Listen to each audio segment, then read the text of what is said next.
Bonjour mes amis, aujourd'hui j'ai choisi de vous parler d'une autre forme d'ulcère que l'on appelle ulcère de Burili ou Mbassou en Afrique centrale, qui est une maladie ordinaire qui n'a rien à voir avec la sorcellerie, la magie noire, ni le mauvais sort, et encore moins une punition divine. C'est une maladie de la peau causée par un microbe, une bactérie présente dans l'environnement.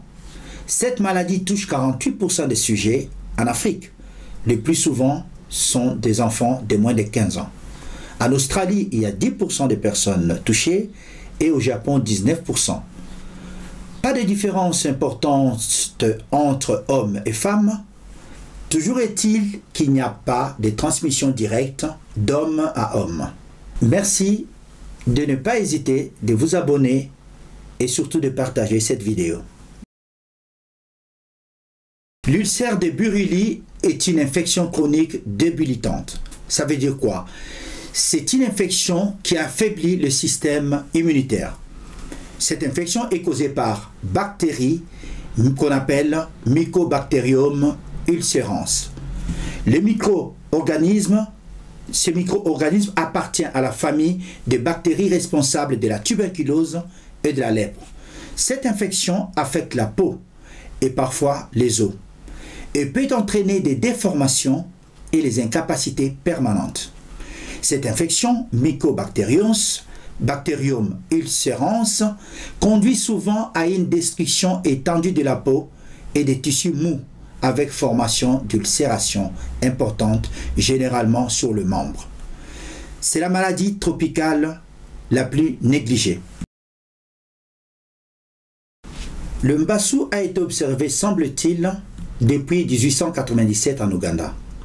L'ulcère de Burili a été décrit en Australie en 1948, puis en RDC, alors Congo belge, en 1959. Ensuite survenu dans un camp de réfugiés rwandais dans la région de Burili, à proximité du fleuve Nil en Ouganda en 1961, dont son nom de Burili. Depuis les années 80, il y a une augmentation spectaculaire de cas dans le monde. À ce jour, plus ou moins 36 pays, répartis souvent dans les régions tropicales, sont concernés. Actuellement, l'Afrique de l'Ouest semble être la région la plus touchée selon l'Organisation mondiale de la santé. Et on trouve les cas d'ulcère de Burili dans les environs où il y a des nappes d'eau. Son mode exact de transmission de l'environnement à l'homme est inconnu. L'OMS classe l'ulcère de Burili dans le groupe des maladies orphelines, frappant des populations pauvres dans des zones rurales isolées. Ce qui n'est pas le cas aujourd'hui, car dans des villes comme Kinshasa, il y a des cas d'ulcère de Burili. Le démarrage de ces signes est souvent présenté par une grosseur qu'on appelle nodule indolore, ou sous forme d'une zone d'induration indolore qu'on appelle une plaque. Il y a présence d'édème, diffus et indolore des jambes, des bras ou au niveau du visage. Il y a la dégradation de la peau et des tissus mous. L'ulcération massive est peu douloureuse et le malade peut être touché à n'importe quelle partie du corps. Souvent c'est le membre inférieur 60%, le membre supérieur 30% et autres parties du corps 10%, aboutissant à des séquelles invalidantes. Elle peut commencer par une simple irritation indolore sur le corps qui se transforme en une plaie. Alors, comment expliquer l'apparition de l'ulcère de Mbassou? Le pouvoir immunosuppresseur de la mycolactone. Mycolactone, vous savez, c'est la toxine qui est sécrétée par cet ulcère.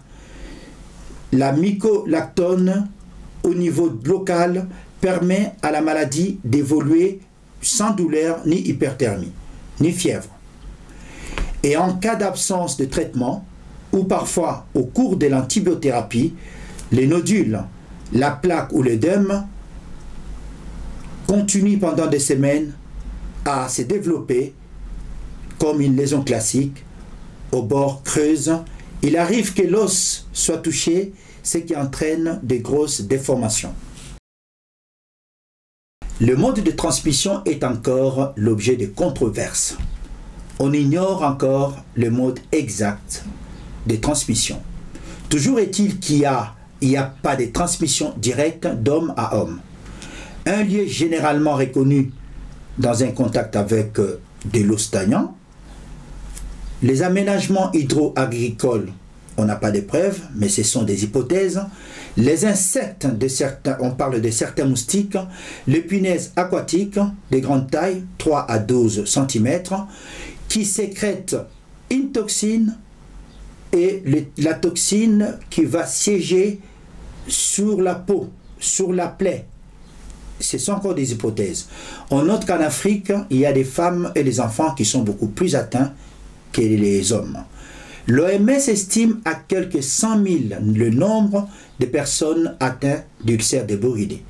Les microbes responsables de l'ulcère de Buruli vivent dans un environnement humide, mais on ne sait pas exactement où. On pense que certains insectes d'eau pourraient transmettre cette maladie par injection, morsure ou blessure. Les diagnostics cliniques. Les infirmiers, les soignants, notamment en Afrique, expérimentés, posent les diagnostics facilement. Selon l'âge du patient, le lieu où la personne vit, la localisation des lésions, la douleur et la zone géographique. Car il convient d'exclure des diagnostics d'autres affections, comme les ulcères chroniques de membres inférieurs, dus à une insuffisance artérielle ou veineuse. Les lésions touchent fréquemment le membre, c'est-à-dire 35%, le membre supérieur, 55% le membre inférieur et 10% d'autres parties du corps. Du point de vue de laboratoire, l'OMS dit qu'il est important au personnel de santé qui connaissent l'ulcère de Buruli et il a établi un tableau clinique, ce qui n'est pas encore le cas partout. L'OMS propose 4 méthodes standards pour confirmer l'ulcère de Buruli.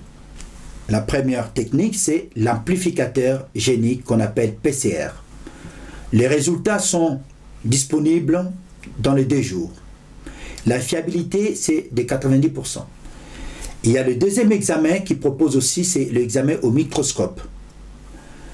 Et le troisième, c'est l'histopathologie, qui est beaucoup plus fiable, mais long à étudier. Et le dernier examen, c'est la culture. La culture prend par contre 6 à 8 semaines et la fiabilité est de 20 à 60%. Donc, selon l'OMS, au moins 2 examens positifs pour confirmer le diagnostic d'ulcère de Buruli. Donc, l'examen direct et au microscope et la culture. Oui, il existe un traitement médical qui comprend l'administration d'une association d'antibiotiques pendant 8 semaines. Souvent, ils associent 2 antibiotiques pendant 8 semaines. Mais le seul inconvénient de ce traitement, ça se fait par ou intraveineux ou par intramusculaire. 8 semaines, c'est long. Il y a un patient sur 2 qui est guéri sans avoir recours à la chirurgie ainsi que la protection quotidienne du pansement. Le deuxième traitement, c'est le complément dans le cadre de la morbidité, de la prévention et de la rééducation des incapacités. Et le traitement le plus sûr et le plus efficace, c'est le traitement chirurgical. La chirurgie réparatrice cutanée. Et la prise en charge de plaies est principalement les débridements et la greffe cutanée. Ce traitement est utilisé pour accélérer la guérison et ainsi réduire la durée d'hospitalisation et d'éviter des incapacités physiques. La physiothérapie peut être aussi utilisée pour éviter des incapacités, suivie de la kinésithérapie, précoce, active et passive. Le traitement chirurgical est long et reste coûteux. Dans les complications, nous avons des séquelles. Il y a la rétraction, il y a l'ankylose et l'amputation des membres avec perte d'organes. Il y a aussi l'atteinte osseuse qu'on appelle ostéite, qui est une complication fréquente de l'ulcère de Buruli. L'ulcère de Buruli est le VIH. Dans les cas où il y a co-infection, le VIH aggraverait les lésions de l'ulcère de Buruli. Il y a d'abord les enfants de moins de 15 ans. Il y a les gens qui sont exposés à l'eau non potable, qui n'ont pas de mesures d'hygiène. Il y a aussi les personnes qui n'ont pas bénéficié de vaccins contre la tuberculose. À ce jour, il n'existe aucune mesure de prévention pouvant être appliquée car le mode de transmission est inconnu. Éviter les contacts avec l'environnement pour les agriculteurs des régions d'endémie. La prise en charge repose sur les recensements des cas et le traitement rapide et toutes les plaies, même minimes, sur l'hygiène personnelle avec lavage au savon, l'utilisation des moustiquaires. L'expérience montre que l'incidence de la maladie diminue chez les enfants vaccinés par le BCG, le vaccin contre la tuberculose. L'ulcère de Buruli-Umbasu nécessite des campagnes de masse pour une détection précoce. Alors pour conclure, pour lutter contre l'ulcère de Buruli, les spécialistes ici sont des dermatologues et les chirurgiens vasculaires. Ils ont pour objectif de réduire le plus possible la souffrance des patients, réduire les incapacités et l'impact socio-économique. La stratégie se fonde sur la détection précoce et le traitement antibiotique. L'OMS a élaboré des documents techniques et d'informations pour aider à la mise en œuvre de ces activités. Cependant, les travaux de recherche élaborés depuis 2017 sont en cours pour la mise au point d'un traitement antibiotique par voie orale, qu'on appelle PEROS, ainsi que les tests de diagnostic rapide. Mes frères et sœurs africains, consultez dès que vous avez quelque chose d'inhabituel, un œdème, une plaie, car plus vite vous soignez, plus vite vous guérissez. Actuellement, le diagnostic et le traitement précoce sont le seul moyen permettant de réduire la morbidité et d'éviter les incapacités à long terme.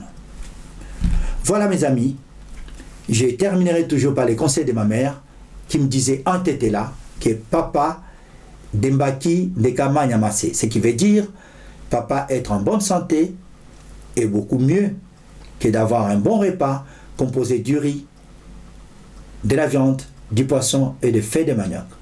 Je vous remercie.